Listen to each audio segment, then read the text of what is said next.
So now it is my great pleasure and honor to introduce Abigail Echo-Hawk. Um, Ms. Echo-Hawk Ms.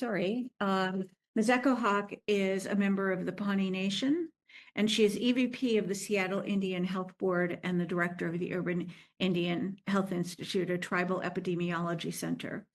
She works to support the health and well-being of urban Indian communities and tribal nations across the United States. And she's been recognized as a national leader in decolonizing data for Indigenous people. And for those of you who have had the good fortune to hear Abigail Echo-Hawk speak before, you know what a dynamic and thought-provoking and just riveting speaker she is. So I am we're very thrilled to have her open the Innovation Summit.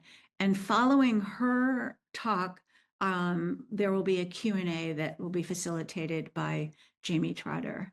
So thank you, Abigail, and I'm turning it over to you.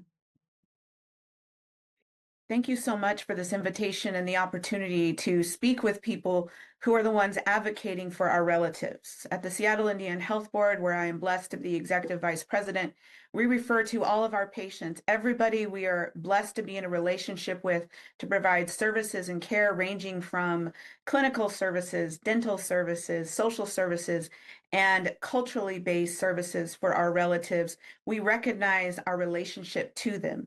So I appreciate the opportunity to come into your space, to gain the opportunity to be in relationship with all of you, because it is through relationship, it is through our linked humanity, it is through our connection to each other that we can not only survive things like are going on right now with the attacks on health equity, but we can thrive in them together.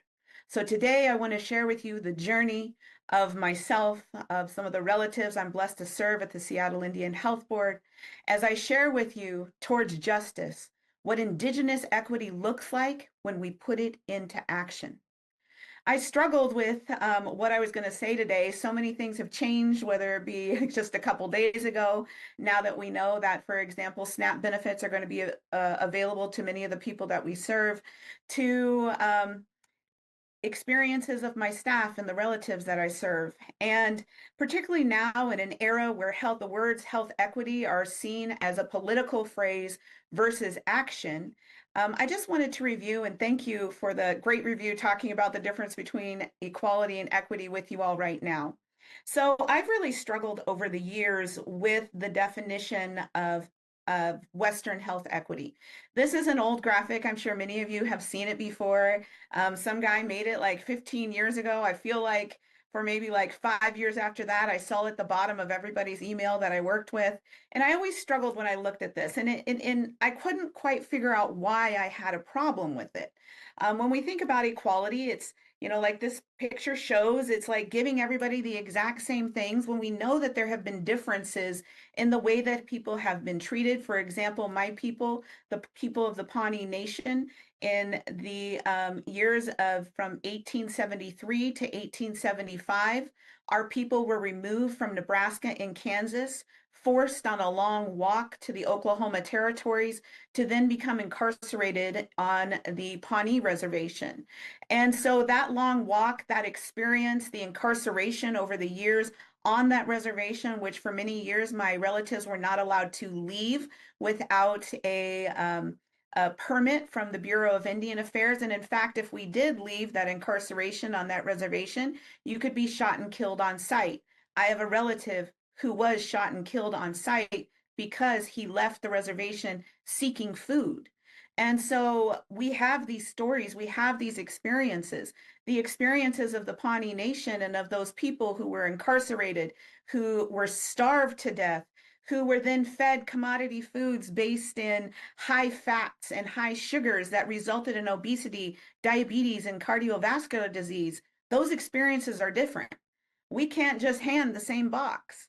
And so here came what was seen as the great savior, health equity and the efforts of Western health equity to recognize that people like my people, the Pawnee Nation, other American Indian, Alaska Native groups have not had the same experiences. And so we need a little bit more. We need a little bit more resources to overcome the colonial determinants of health that have shaped the disparate health outcomes that we see in my community today. And so Western health equity started to hand us these neat, tidy boxes to get us looking over that fence. But why didn't it work? Today, we have actually seen the gaps in the health outcomes of American Indians not shrink. We have actually seen them grow. Maternal and child health is one of those areas. Right now, American Indian and Alaska Native people who birth have some of the highest rates of maternal and infant death. That is despite all of the efforts in the hospitals to change the way that care is provided. That is despite the fact that we have more doctors who are trained in culturally attuned ways to work with the relatives that they are serving.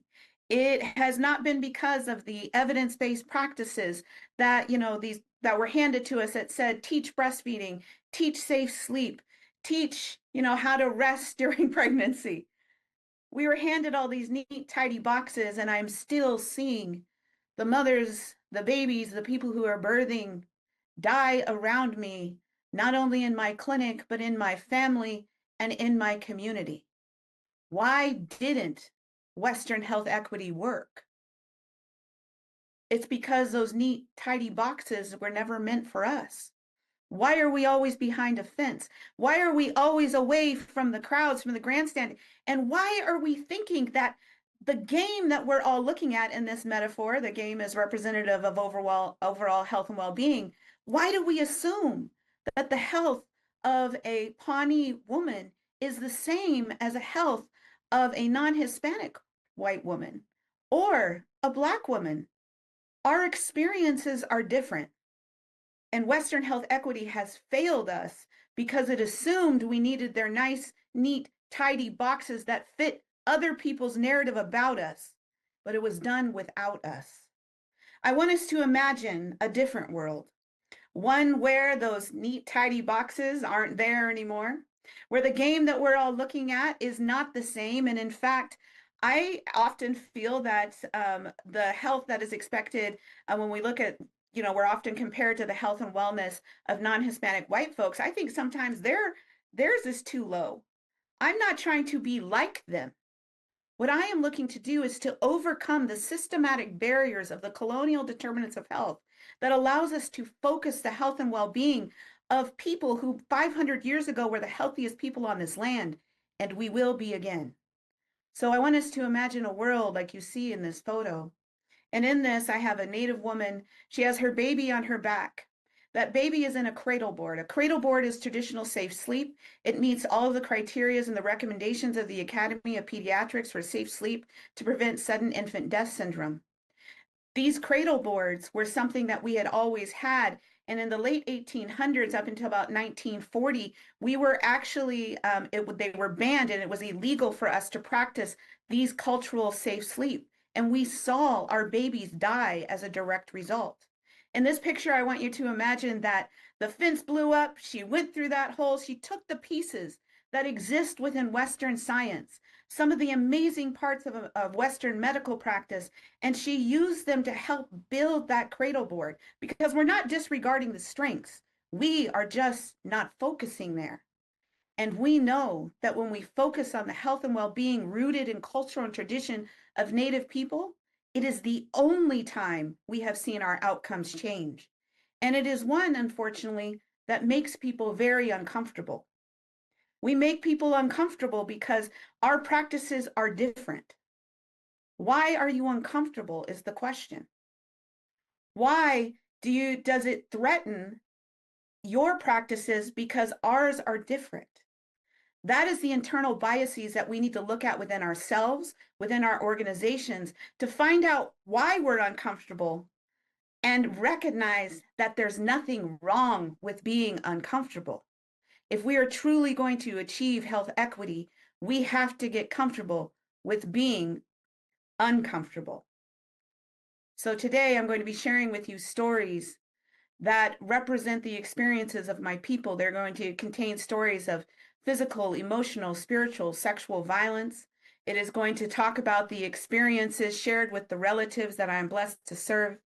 And it is going to share with you what an organization like the Seattle Indian Health Board, which is a federally qualified health center, and a contracted provider through the Indian Health Service for Native people living in the city of Seattle, and the experiences of our tribal communities are when we root ourselves in equity that recognizes that as Native people, we are not historically marginalized.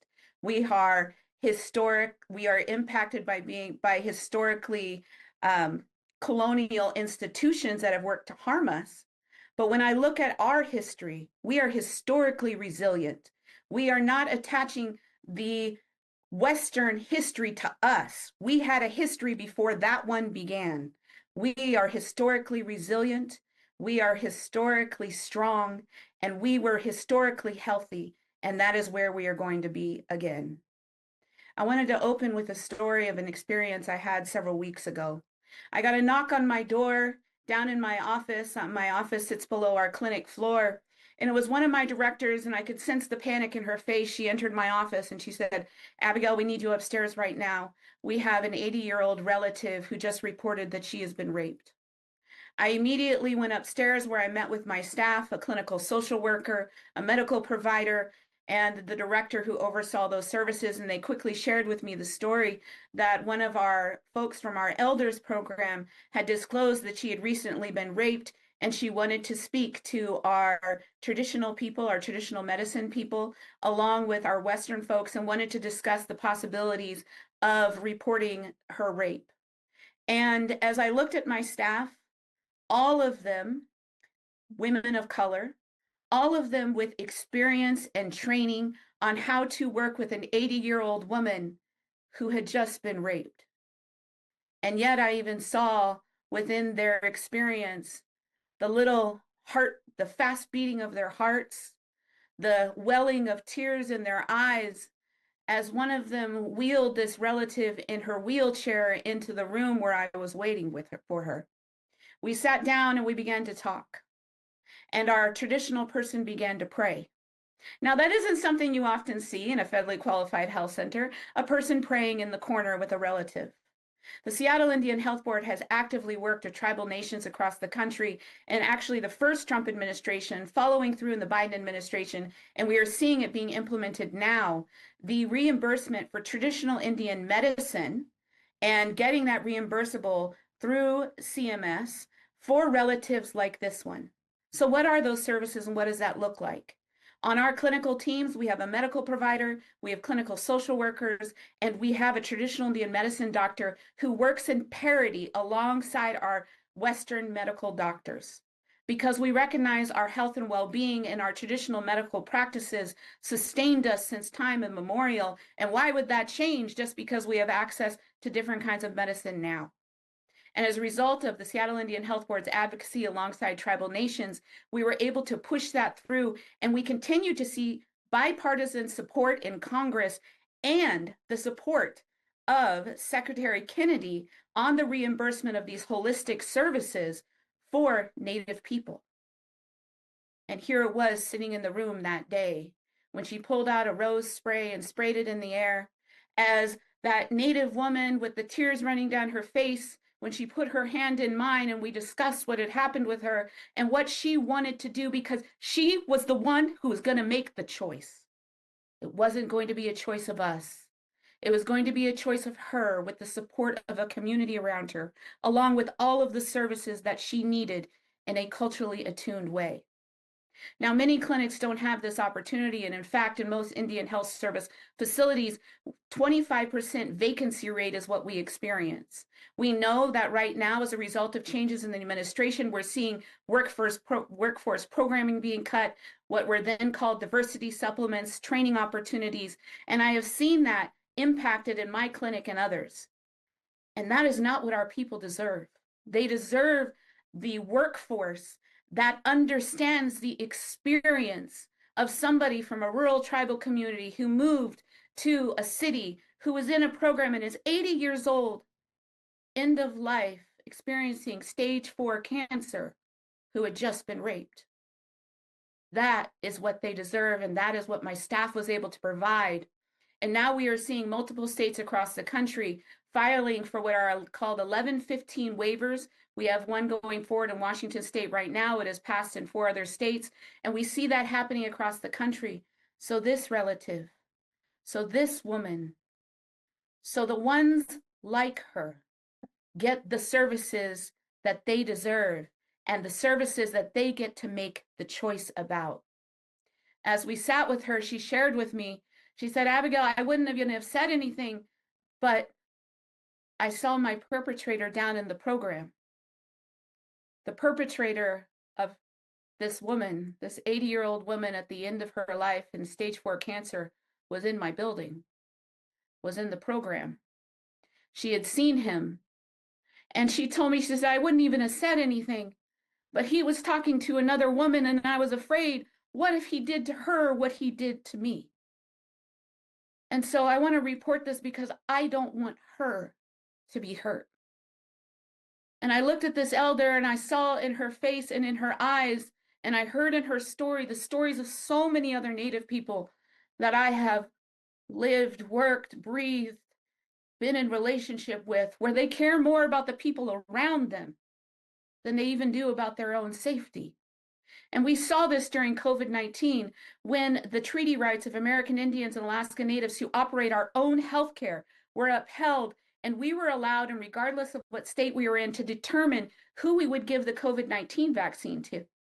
So in many states, they dropped the age down to 50, and you look at states like Oklahoma, where numerous tribes vaccinated all elders over 50, regardless of race or ethnicity, because they recognized that they were in community with everybody in their counties. We saw tribes lead in COVID-19 and what is called public health, but I just call being a tribal person where we care about our community and our ability as individuals to wrap around and love our community. These indigenous values were the ones that allowed us to have the first quarantines, the first masking mandates of prior to any town, prior to any county, prior to any state, tribal nations did it first. And there's a reason you don't often hear that story, because we are never looked at as the ones who lead. We were looked at as the problem to solve the health disparity that is costing, and often as a people undeserving of the prepaid benefits that were part of our treaties, which include, as recently upheld in a 2021 Supreme District Court decision, the right to quality, competent, physician-led healthcare as a result of being political, sovereign nations within a nation. And this relative showed to me again what it meant to be, to sit, to be in relationship, and to recognize that she and others deserve traditional Indian medicine built through policy, through the United States government, and reimbursed for through CMS. She deserves to have competent, quality, well-trained Native, other people of color, and allies who are appropriately trained in culturally attuned ways to sit and to be in relationship with her. So we sat with her. We sat with her for hours. We sat with her too long, actually, because she asked me to call 911. I stepped out the room. I got a phone from one of my staff. I left her in prayer, in ceremony, and with a clinical social worker appropriately trained in Western counseling. I left her with all of those things, and I picked up the phone and I called 911.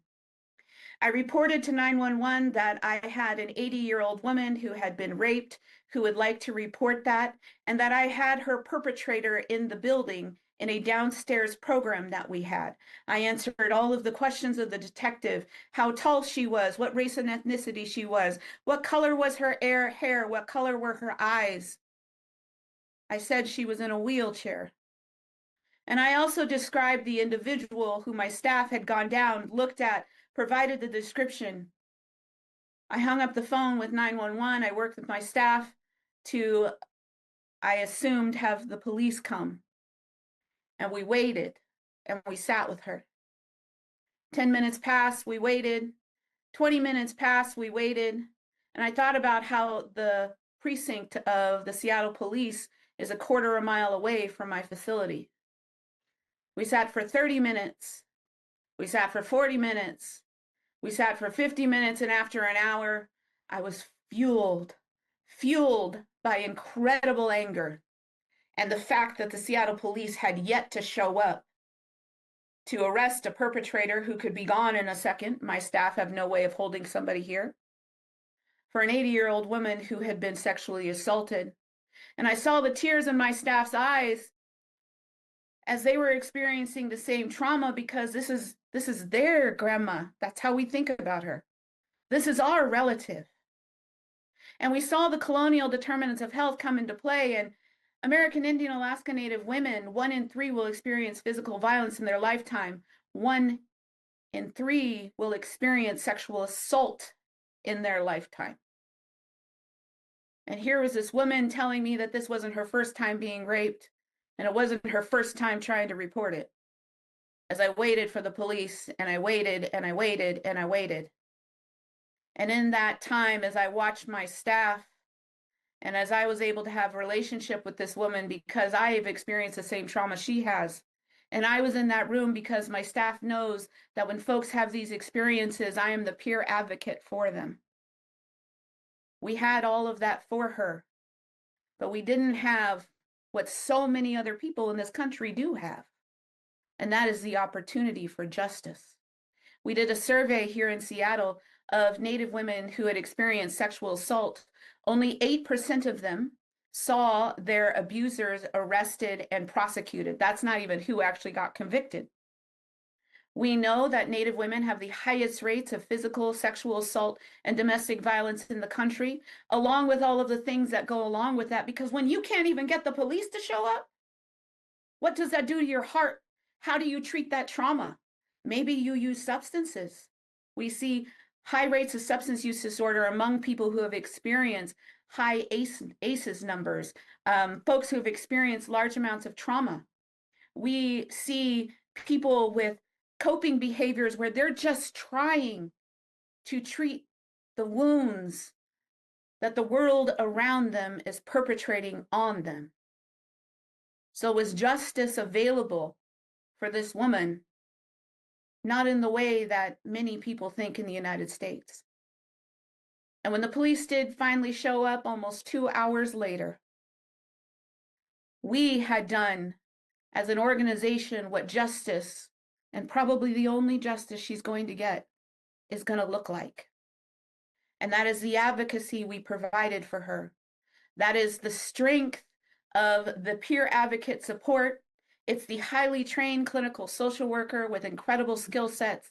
It was the traditional Indian medicine person who we now have the potential ability to bill for to continue that service. Previously, we just did it.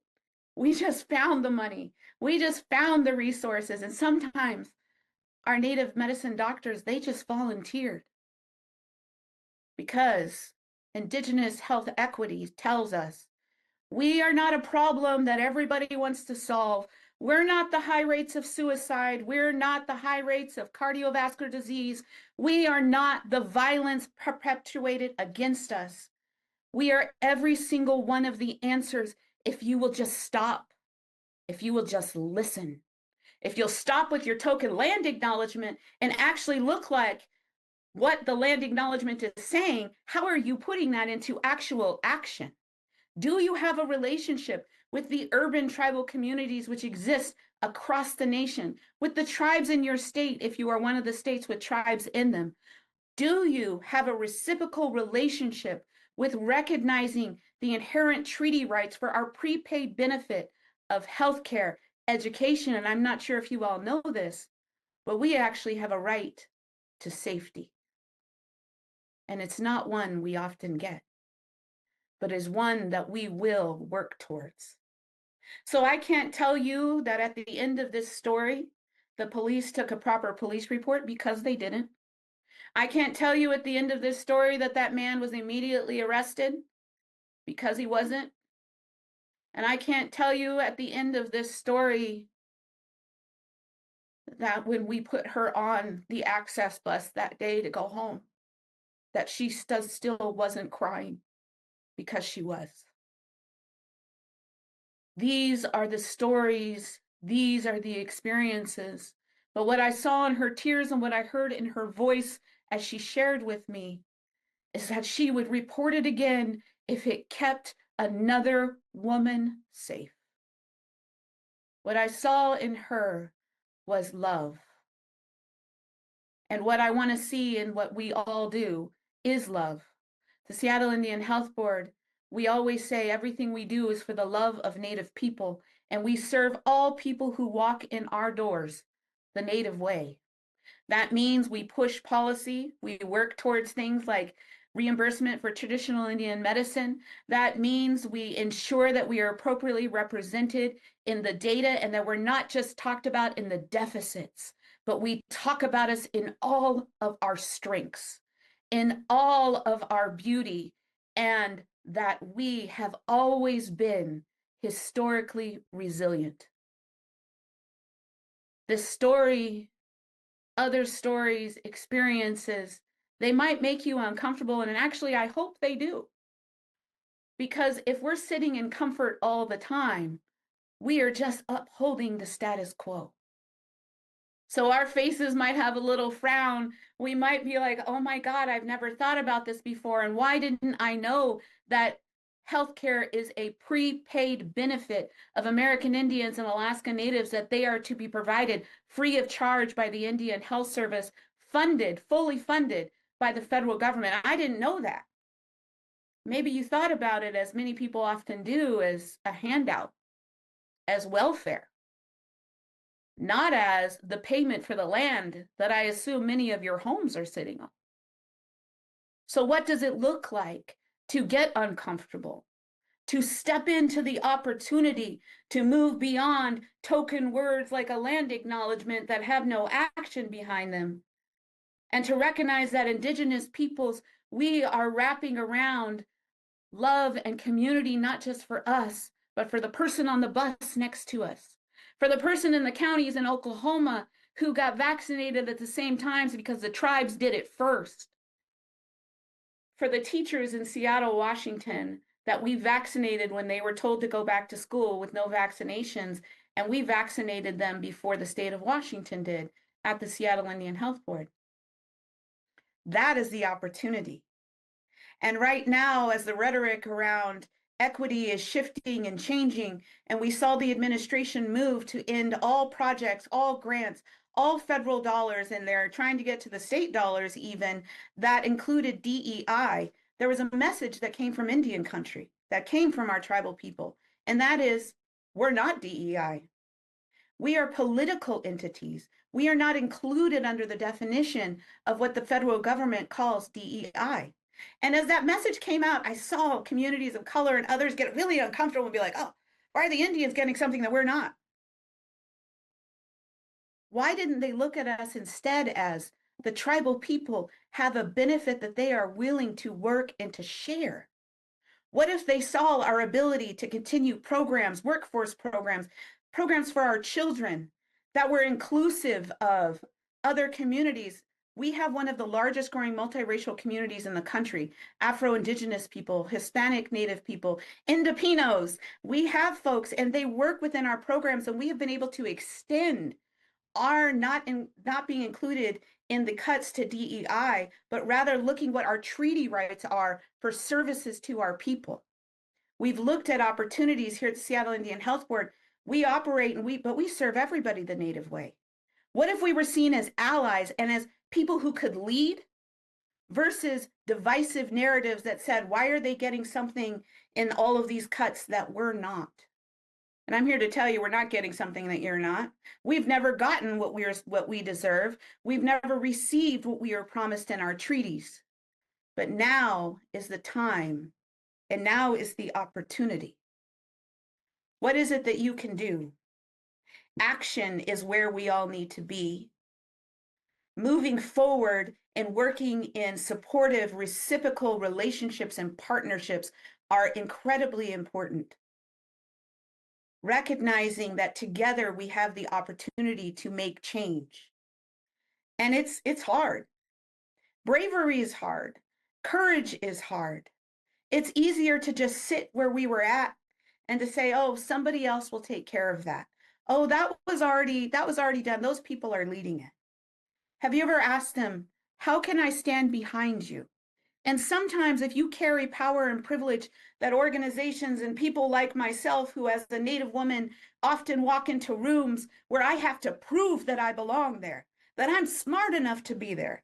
I got to take the first half of the meeting to do that before anybody listens to me. What if somebody had stepped in front, created the opportunity, ceded their time to Indigenous peoples, people of color, people who have been marginalized by the colonial institutional ways of the United States government, and given the space for those words to be said? How often have you done that? How often can you? And what kind of ally are you? I encourage everybody to take a look at the support of the 1115 waivers that are inclusive of the entire Indian healthcare system, that are being introduced in state legislatures across the country, or are being considered by certain offices, departments of health across the country. This allows for us to have the appropriate reimbursement for our traditional Indian medicine people. And at the Seattle Indian Health Board and many other places, people are surprised that anybody who walks in our doors, regardless of race or ethnicity, has access to our traditional healing practices. That's because we know they're good for everybody. And in fact, we had a Black woman who left an incredible review who told us that she had been disregarded over and over and over again in the facility she had accessed in regards to her hypertension. And it wasn't until she came to the Seattle Indian Health Board, she saw the Native Hawaiian doctor that we had. And then afterwards, she spent time with one of our traditional Indian medicine doctors. And she said, for the first time when I walked out, I didn't feel stressed out about the hypertension, where I'm supposed to be reducing my stress because I have hypertension. So like, for the very first time, I felt healthy, whole, loved, and cared for. We offer that to all people who walk in our doors. However, there are some of those practices that are only meant for certain people, that are only meant for certain tribes. That's okay. That's okay for you not to be included in something. We all don't need to be included in everything. There are some things that are just for certain groups of people. If it makes you uncomfortable, question why and look at your opportunity to move through that discomfort. You don't need access to everything. You don't need to understand everything. These efforts are being led by the community who does know, who does understand, and has the appropriate understandings to move this forward. We've already pushed it through at the congressional level, now at the administrative level, and now we are looking at what it looks like across the nation and in these states. That is moving beyond token land acknowledgements at the bottom of the page of your website or how you might open a meeting. And it allows you to start thinking about building reciprocal relationships where you look to learn from the communities, not just take from them. Where you look to not save them, but rather be directed by them on what is it that is needed in their communities. How can their patient advocates be the ones whose voices are around that table? And maybe you need to burn your table down and rebuild it with them. Those uncomfortable processes and conversations are necessary. I invite you all to look at the opportunities to identify tribal communities, urban and rural within your communities. How can you volunteer? How can you donate? We know right now that even philanthropy is stepping back, and I am urging, I am yelling, I am screaming at them. Now is not the time to step back. Now is the time to step forward. That is where we all have to be. We have to fight together. And then for all of us, what is it that we have within ourselves that applies stereotypes or prejudices to people? We all have them. I have them. You have them. We see them and operate in them every single day. How open are you to being called into good practice? Will you listen to the communities who are like, you came in, but all you did was add some brown faces to your flyer, but you didn't actually change anything that took in our feedback. This isn't working for us. How open are you to being called into good practice? And when you aren't open and then they catch you not being open and they call you into good practice again, how are you open to that? I recently had an experience like that. And unfortunately for this organization, when I sent my feedback, they pressed reply all, and I received all of the emails about their internal discussions about how to pacify me versus how do we move forward in a good way that looks like at the feedback as the opportunity for a bi-directional reciprocal relationship and partnership, because that's what I wanted.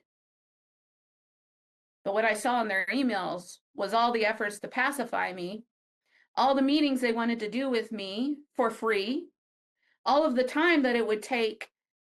When looking at their emails that they unfortunately sent me, I could tell they weren't being called into good practice. They were just going to attempt to pacify me. I prefer, instead of flowers or being pacified, I prefer structural change is what I would prefer. And I know most of our communities would. So look at your practices when you're called into good practice. What is it and how are you responding? That biases lies within all of us and within all of our communities. And always look at, and I think about this every single day. When I come into work, I'm so blessed to walk through a neighborhood that many people avoid, to walk by needles on the ground, people who are suffering from substance use disorder, who are living on the streets, who, when I walk through, wave and say, "Hi, Abigail, it's so good to see you. I can't wait to come into your organization today," who greet me with joy, who have families, who have stories, who are doing more than just surviving in little bits and pieces, like this elder as she held my hand and said, "I'm doing this so other women can be safe who are doing this because they care." Don't apply those biases to people that the rest of the world looks down on.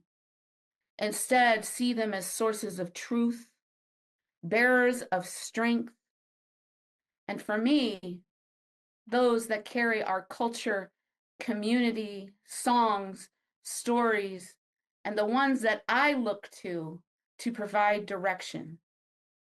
Every day I think, I want to make sure that my organization is not benefiting from the suffering of people.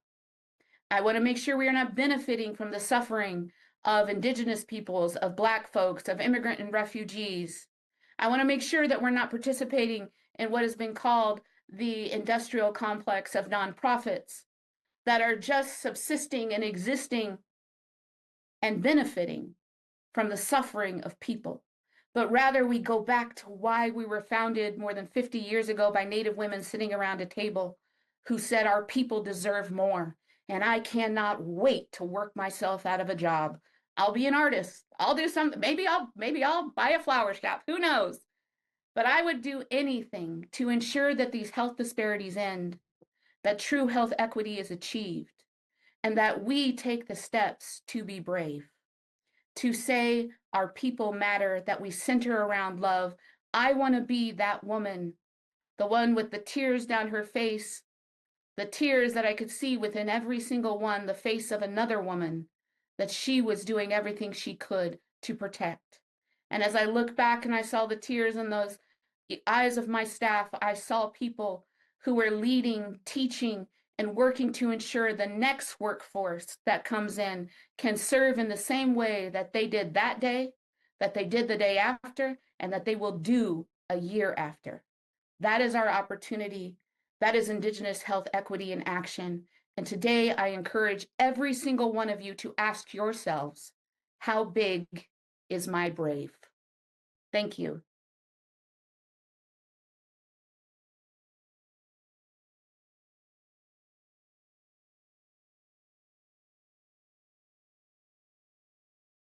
I think I am, there we are. All right. Thank you.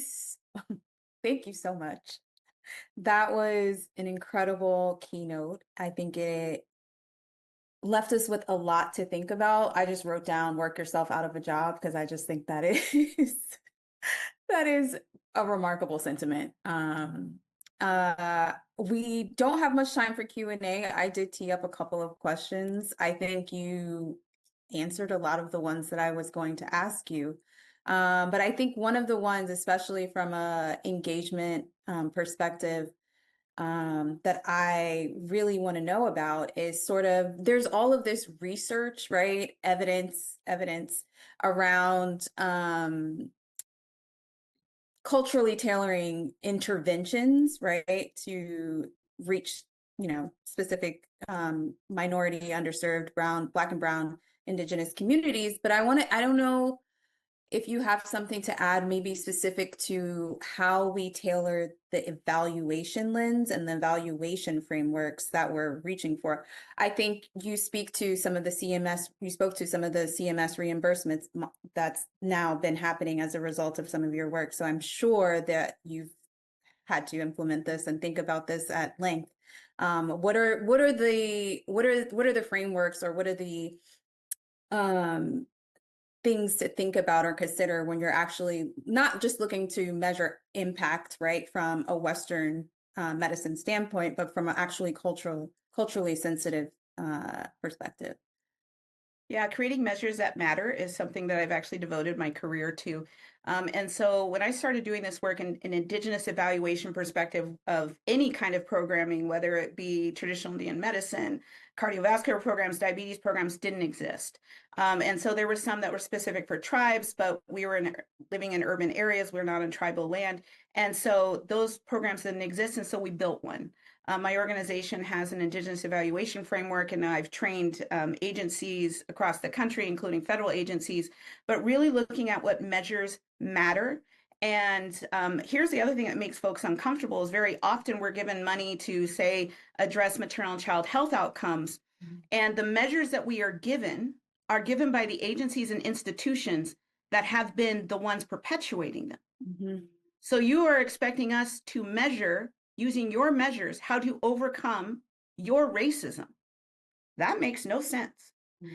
And so creating, advocating for, and using the best of the science that exists within your communities, and every community has science, we were able to build an evaluation framework, and now it is being implemented actually through CMS for these traditional Indian medicine waivers, ones that are appropriate. They don't step into cultural knowledge or cause harm, is looking at kinds of outcomes. One of our biggest outcomes is that for individuals who access both traditional Indian medicine and Western medicine, we have seen a 71% decrease in suicidality.